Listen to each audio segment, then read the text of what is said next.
Over the past few weeks, I've received a lot of messages from people that are really struggling with panic attacks. So in today's video, I'm going to talk about panic attacks and panic disorder and the link between them. But before we get into that, I'd just like to talk about some of the language we're going to be using here, because we've become so accustomed to hearing about panic attacks, but their title by nature creates a certain amount of fear. A panic attack is not an attack. It's not our body attacking us and trying to harm us in some kind of way. A much better term is a panic response. Your mind and body are responding to some form of threat which may be real or perceived. And the same goes for panic disorder as well. When somebody's told they have a disorder, they immediately believe there is something wrong with them and they cannot be fixed. And when you start to believe that you have a disorder, your mind will take you to all kinds of places, most of which are filled with dread and fear. But when we shift the language to panic response, it becomes easier for us to believe that this is a response, and like most responses, they can be changed. So let's get into this. Let's talk about how panic attacks, or if we're to use better language, panic responses impact us, and how they can lead to a panic disorder, or, using better language, an unwanted panic response. Because when you get a better understanding of these two very different conditions, it will help you in terms of restructuring your thinking and how to go about recovery. So when I think back to my very first panic attack, the first thing that comes straight into my mind is the completely overwhelming fear. The fear I experienced in that very first panic attack were far outweighed any personal injury I've ever endured in my life. Yeah, you've heard that right. My panic attacks were far worse than the double compound fracture that I once had on my right wrist that needed surgery. Now, during that first panic attack and all of the subsequent attacks, I was convinced I was about to die. But the first panic attack is the standout attack, as most of the sensations you experience during the attack are completely new to you. And as our survival instincts kick in, we frantically search for some form of safety, which for most people is dialing 999 or going to the nearest hospital. And when I had my first panic attack, that's exactly what happened to me. I ended up in the hospital attached to a heart monitor. But the thing is, when I think back now, the hospital didn't actually do anything other than try and reassure me that I was okay. And it took an hour or so for me to start to feel a bit calmer and confident enough to leave the hospital, but no medical intervention was actually required. You see, when we panic, our brains automatically engage behaviours that believes will keep us safe. So our fight or flight response often has us trying to flee the danger. And in my case, the body had a limit of how much adrenaline it could constantly pump into my bloodstream, so the panic attack naturally started to die out. Don't get me wrong, it was a bit easier to calm down knowing I was surrounded by all these medical staff, but they didn't actually do anything. So eventually, my body ran out of the fuel that drove the physicality of the panic attack. So for those of you listening that have had panic attacks, you will appreciate just how awful you feel during the attack and after them. So let's take a look at what can happen following a panic attack. So just imagine for a moment you're minding your own business and you're walking down the street, and out of nowhere appears a dog that's running towards you, viciously barking. While you think what to do next, the dog catches up with you and takes a bite of your leg. Now, hopefully the owner arrives soon and pulls the dog away, or somebody bystander helps you. But you're left in a situation where you need medical attention and probably a tetanus jab. But it's what happens after the dog bite that we're interested in.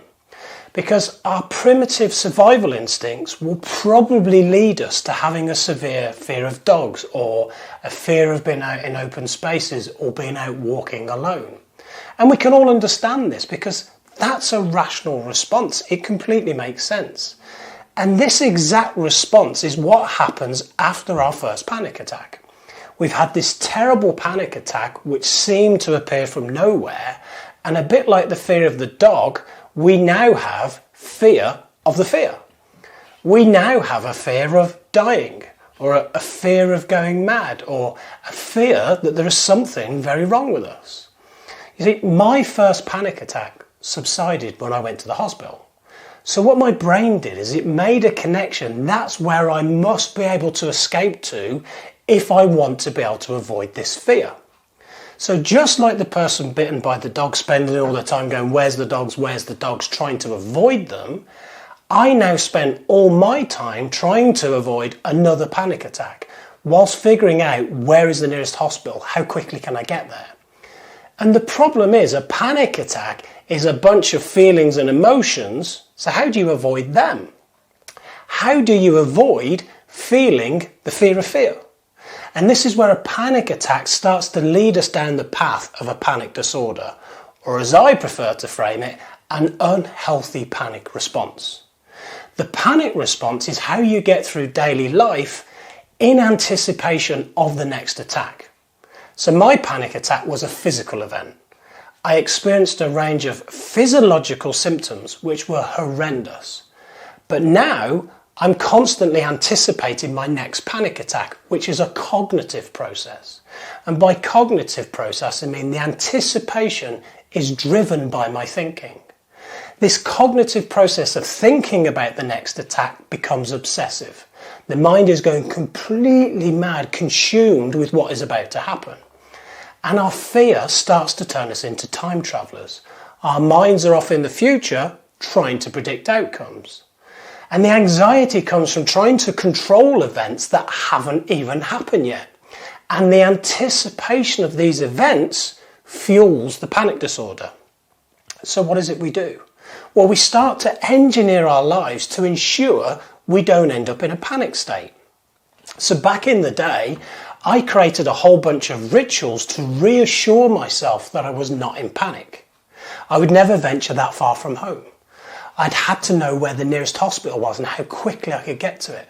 I'd have to know where I was going, what the restaurant looked like. Could I sit by the door? And then I did other things like I'd constantly swallow to check my throat wasn't closed. I'd be sipping water. I'd keep checking my breathing as a bit of a ritual just to make sure that it was okay. And these safety rituals became part of what I did as the panic attack now morphed into full-blown panic disorder or panic response. So it's not what we do during our panic attacks that's the problem, it's what we do between them that starts to shape the panic disorder. And my panic disorder was severe, and looking back at it now, it was far worse than the panic attacks themselves because they had a start and an end point. So the anticipation of the next attack made me hyper alert. Everything in my life was risk assessed. Because the anticipation was so bad, you start to just become exhausted of living with that constant anticipation. And life becomes all about avoiding those horrendous feelings that dwell in your mind of the next panic attack. So I used a number of methods to escape those feelings, even when they weren't there. And they range from numbing it out with alcohol, trying medication, avoidance, overthinking, and a whole range of other rituals. And the problem is when your life is governed by panic, you have to completely change the way you live. You avoid places. You won't go to certain places like the supermarket. You're worried all the time. So it may help you to understand that the panic disorder is cognitive in nature. The fear is driven by your thinking. And most people, me included, hope that either a tablet or time would rectify this problem. And sadly, in the majority of cases, it doesn't. So let's get the bad news out the way first. If you are struggling after a panic attack, you're going to actually have to start working on facing your fear without engaging your safety rituals. Because this is how we unlearn our unwanted responses. But here's the good news. Any unwanted behaviour that we've learnt, we can unlearn. But it just takes a bit of time and persistence, and it also takes a little bit of courage. So following the panic attack, we develop a fear of fear, and it's almost instant because we're all hardwired to do that. And while we can all learn very quickly to be afraid of things, learning to not be afraid of things is going to take a little bit longer. but it's absolutely doable. I did it and hundreds of my clients have done it. So we don't overcome fear by avoiding the thing that creates fear. And once you start to free yourself of a panic disorder, everything begins to change. Because you've broken free from those faulty cognitive connections between I must do these rituals in order to stay safe. So stopping the avoidance in giving your brain lots of little wins by facing the fear starts to free you from the panic disorder. And when I say little wins, I mean little wins.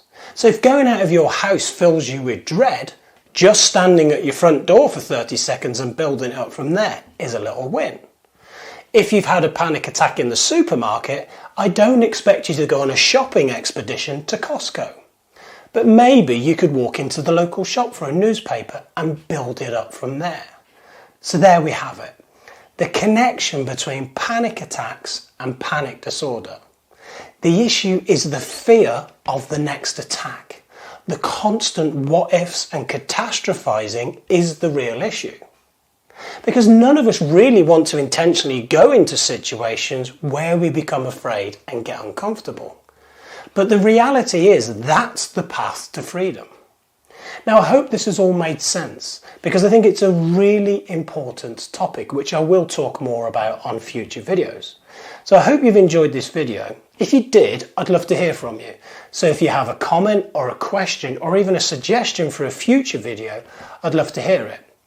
But please remember this, if you are working on panic attacks in your mental health, when it comes to working on your mental health, just go for progress. Don't try and get everything absolutely perfect. Most of the results and improvement will come from the smallest of changes, so keep working on it. Thanks very much for watching.